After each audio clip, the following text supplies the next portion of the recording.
तृतीय वल्ली। ऊपर की ओर मूल वाला, नीचे की ओर शाखा वाला, यह प्रत्यक्ष जगत सनातन पीपल का वृक्ष है।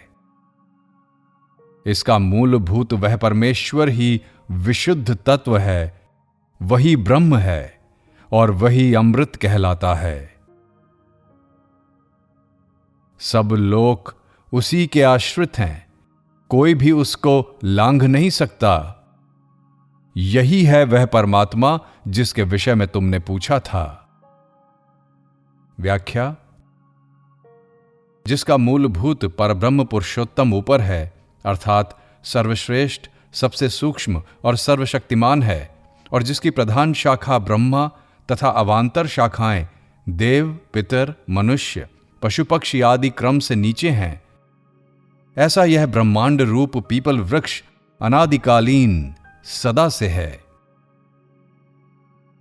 कभी प्रकट रूप में और कभी अप्रकट रूप से अपने कारण रूप परब्रह्म में नित्य स्थित रहता है, अतः सनातन है। इसका जो मूल कारण है, जिससे यह उत्पन्न होता है, जिससे सुरक्षित है और जिसमें विलीन हो जाता है, वही विशुद्ध दिव्य तत्व है, वही ब्रह्म है, उसी को अमृत कहते हैं, तथा सब लोक उसी के आश्रित हैं। कोई भी उसका अतिक्रमण करने में समर्थ नहीं है। नचिकेता, यही है वह तत्व जिसके संबंध में तुमने पूछा था। परब्रह्म परमेश्वर से निकला हुआ यह जो कुछ भी संपूर्ण जगत है, उस प्राण रूप परमेश्वर में ही चेष्टा करता है। इस उठे हुए वज्र के समान महान भय स्वरूप सर्वशक्तिमान परमेश्वर को जो जानते हैं, वे अमर हो जाते हैं, अर्थात जन्म मरण से छूट जाते हैं। व्याख्या: यह जो कुछ भी इंद्रिय, मन और बुद्धि के द्वारा देखने, सुनने और समझने में आने वाला संपूर्ण चराचर जगत है, सब अपने परम कारण रूप जिन पर ब्रह्म पुरुषोत्तम से प्रकट हुआ है, उन्हीं प्राण स्वरूप परमेश्वर में चेष्टा करता है, अर्थात इसकी चेष्टाओं के आधार एवं नियामक भी वे परमेश्वर ही हैं।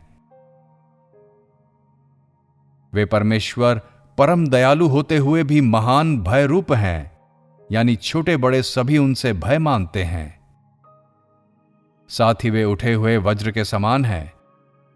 जिस प्रकार हाथ में वज्र लिए हुए प्रभु को देखकर सभी सेवक यथाविधि निरंतर आज्ञा पालन में तत्पर रहते हैं, उसी प्रकार समस्त देवता सदा सर्वदा नियमानुसार इन परमेश्वर के आज्ञा पालन में नियुक्त रहते हैं।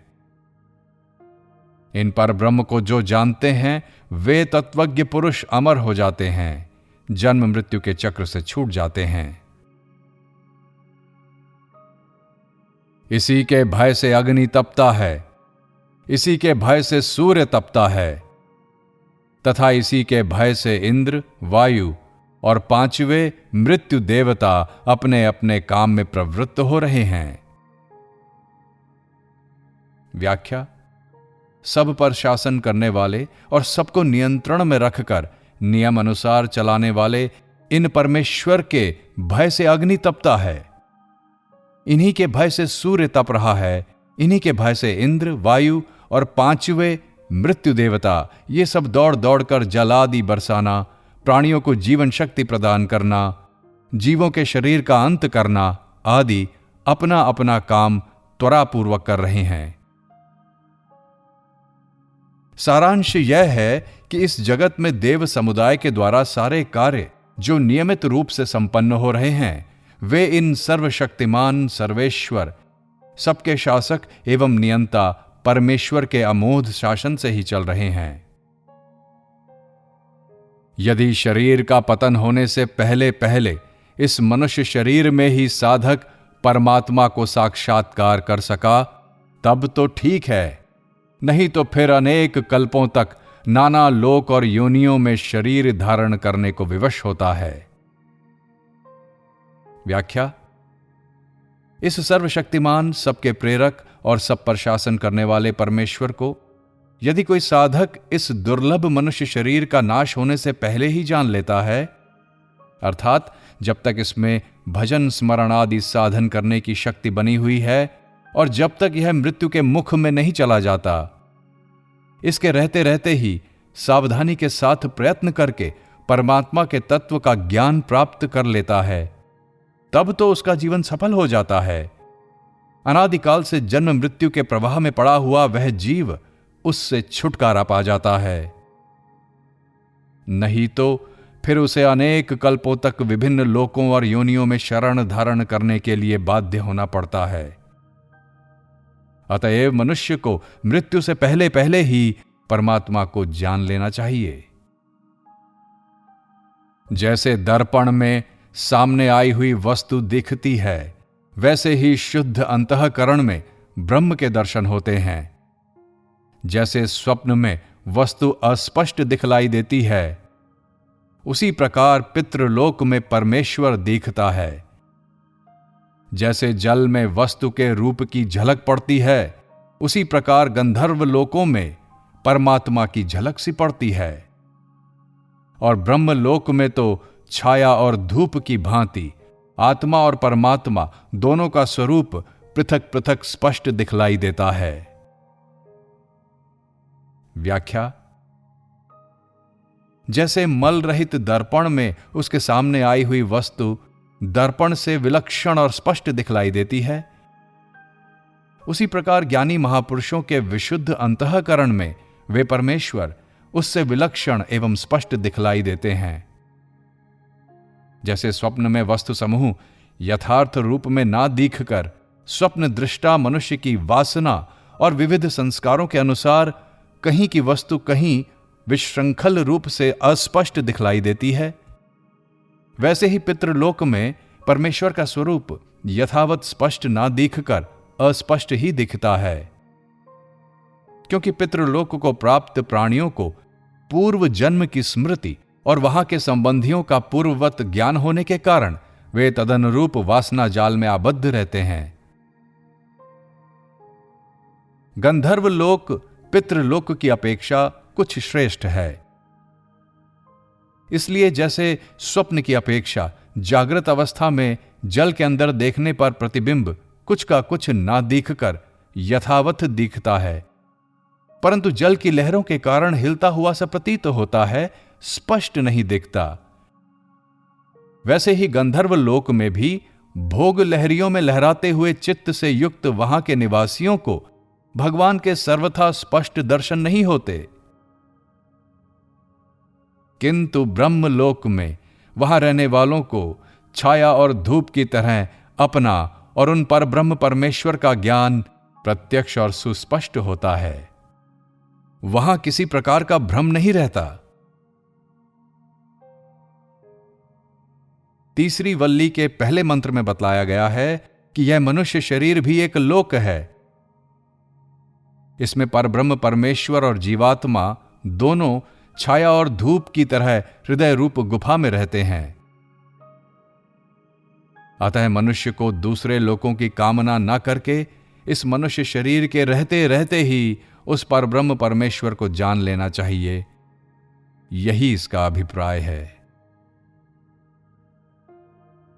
अपने अपने कारण से भिन्न भिन्न रूपों में उत्पन्न हुई इंद्रियों की जो पृथक पृथक सत्ता है और जो उनका उदय और लय हो जाना रूप स्वभाव है, उसे जानकर आत्मा का स्वरूप उनसे विलक्षण समझने वाला धीर पुरुष शोक नहीं करता।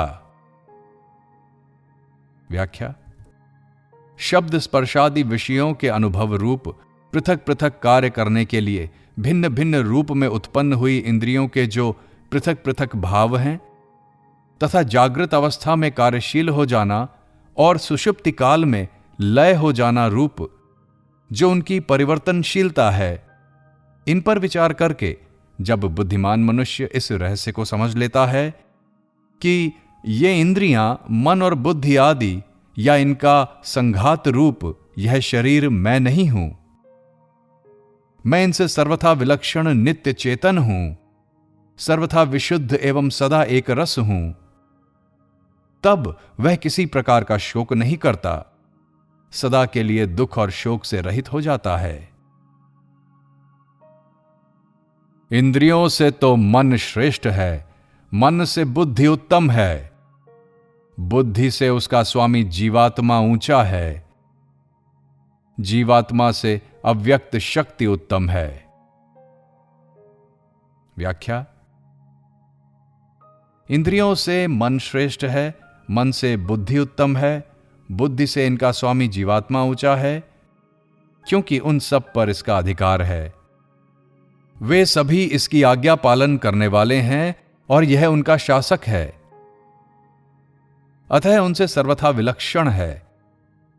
इस जीवात्मा से भी इसका अव्यक्त शरीर प्रबल है, जो कि भगवान की उस प्रकृति का अंश है जिसने इसको बंधन में डाल रखा है। परंतु अव्यक्त से भी वह व्यापक और सर्वथा आकार रहित परम पुरुष श्रेष्ठ है, जिसको जानकर जीवात्मा मुक्त हो जाता है और अमृत स्वरूप आनंदमय ब्रह्म को प्राप्त हो जाता है। व्याख्या। परंतु इस प्रकृति से भी इसके स्वामी परम पुरुष परमात्मा श्रेष्ठ हैं, जो निराकार रूप से सर्वत्र व्याप्त हैं। अतः मनुष्य को चाहिए कि वह इस प्रकृति के बंधन से छूटने के लिए इसके स्वामी परब्रह्म पुरुषोत्तम की शरण ग्रहण करे। परमात्मा जब इस जीव पर दया करके माया के पर्दे को हटा लेते हैं, तभी इसको उनकी प्राप्ति होती है। नहीं तो यह भाग्यहीन जीव सर्वदा अपने समीप रहते हुए भी उन परमेश्वर को पहचान नहीं पाता, जिनको जानकर यह जीवात्मा प्रकृति के बंधन से सर्वथा मुक्त हो जाता है और अमृत स्वरूप परमानंद को पा लेता है। इस परमेश्वर का वास्तविक स्वरूप अपने सामने प्रत्यक्ष विषय के रूप में नहीं ठहरता। इसको कोई भी चर्म चक्षुओं द्वारा नहीं देख पाता। मन से बारंबार चिंतन करके ध्यान में लाया हुआ वह परमात्मा निर्मल और निश्चल हृदय से और विशुद्ध बुद्धि के द्वारा देखने में आता है। जो इसको जानते हैं वे अमृत आनंद स्वरूप हो जाते हैं। व्याख्या। इन परब्रह्म परमेश्वर का दिव्य स्वरूप प्रत्यक्ष विषय के रूप में अपने सामने नहीं ठहरता। परमात्मा के दिव्य रूप को कोई भी मनुष्य प्राकृत चर्म चक्षुओं के द्वारा नहीं देख सकता।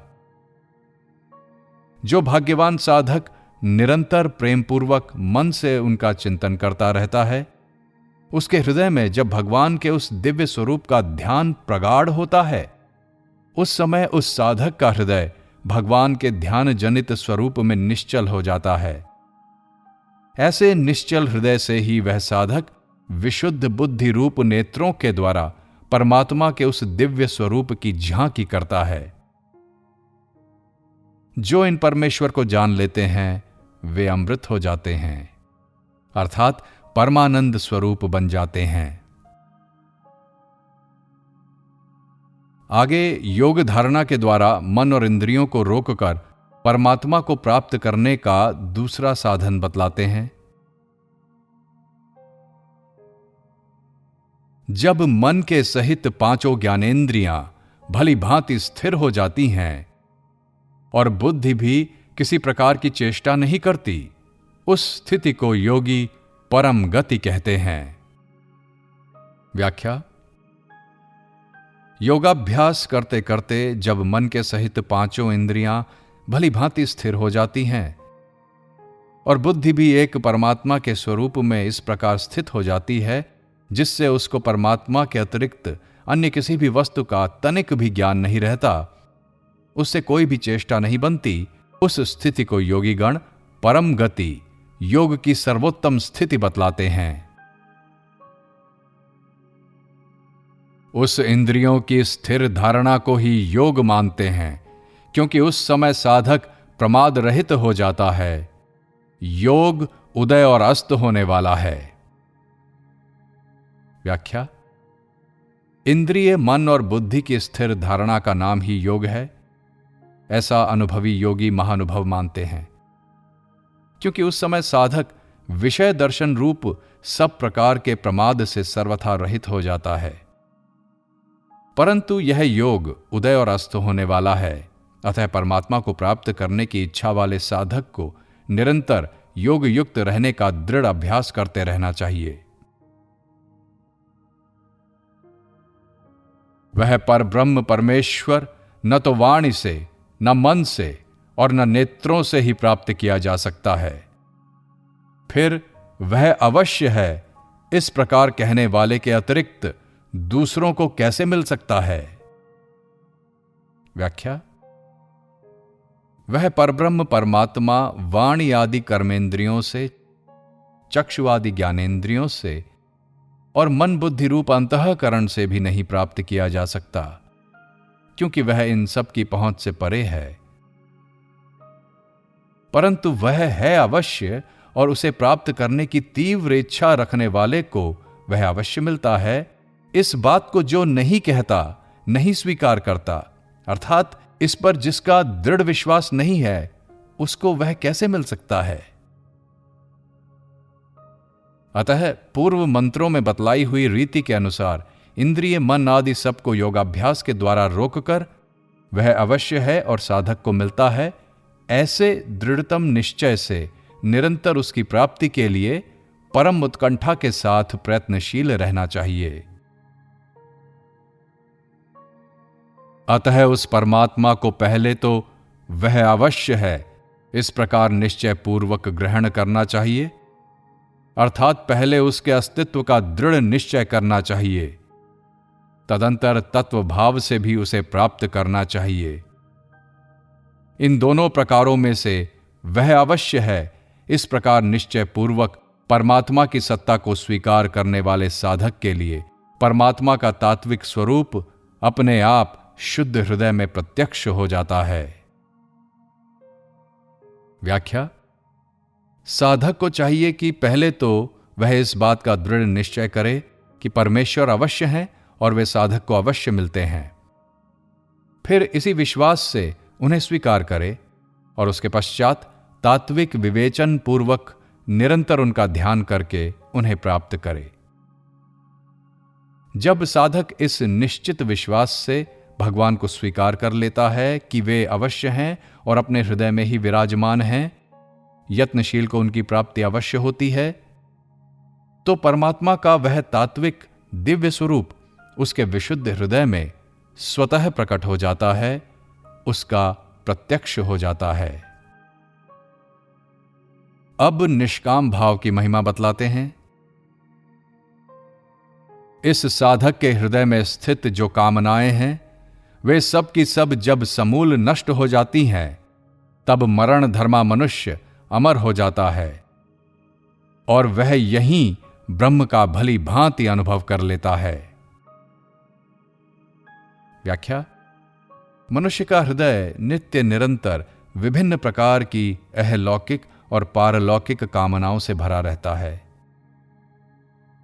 इसी कारण न तो वह कभी यह विचार ही करता है कि परम आनंद स्वरूप परमेश्वर को किस प्रकार प्राप्त किया जा सकता है, और न काम्य विषयों की आसक्ति के कारण वह परमात्मा को पाने की अभिलाषा ही करता है।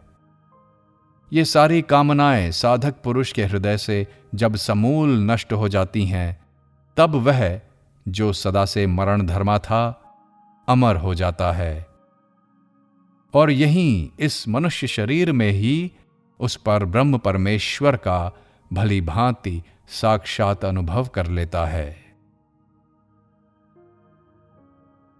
जब इसके हृदय की संपूर्ण ग्रंथियां भली भांति खुल जाती हैं, तब वह मरण धर्मा मनुष्य इसी शरीर में अमर हो जाता है। बस इतना ही सनातन उपदेश है। व्याख्या।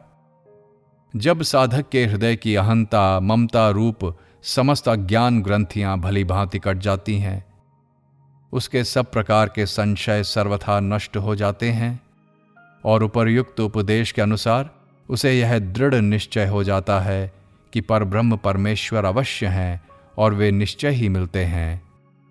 तब वह इस शरीर में रहते हुए ही परमात्मा का साक्षात करके अमर हो जाता है।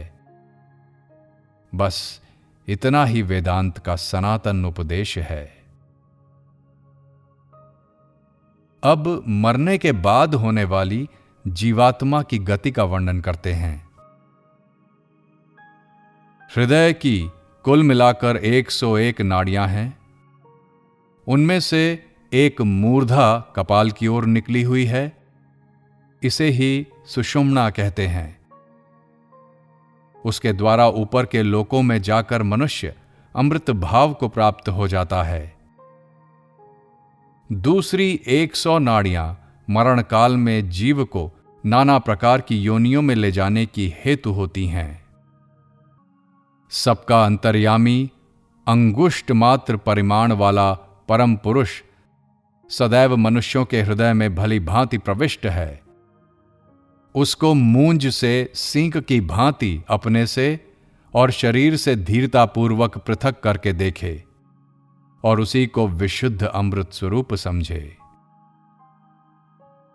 व्याख्या: सबके अंतर्यामी परम पुरुष परमेश्वर हृदय के अनुरूप अंगुष्ठ मात्र रूप वाले होकर सदैव सभी मनुष्यों के भीतर निवास करते हैं, तो भी मनुष्य उनकी ओर देखता तक नहीं। जो प्रमाद रहित होकर उनकी प्राप्ति के लिए साधन में लगे हैं, उन मनुष्यों को चाहिए कि उन शरीरस्थ परमेश्वर को इस शरीर से और अपने आप से भी उसी तरह पृथक और विलक्षण समझें जैसे साधारण लोग मूंज से सींक को पृथक देखते हैं। अर्थात जिस प्रकार मूंज में रहने वाली सींक मूंज से विलक्षण और पृथक है, उसी प्रकार वह शरीर और आत्मा के भीतर रहने वाला परमेश्वर उन दोनों से सर्वथा विलक्षण है। वही विशुद्ध अमृत है। इस प्रकार उपदेश सुनने के अनंतर नचिकेता यमराज द्वारा बतलाई हुई इस विद्या को और संपूर्ण योग की विधि को प्राप्त करके मृत्यु से रहित और विशुद्ध सब प्रकार के विकारों से शून्य होकर ब्रह्म को प्राप्त हो गया। दूसरा भी जो कोई इस आत्मविद्या को इसी प्रकार जानने वाला है, वह भी ऐसा ही हो जाता है। अर्थात मृत्यु और विकारों से रहित होकर ब्रह्म को प्राप्त हो जाता है। कृष्ण यजुर्वेदीय कठोपनिषद समाप्त।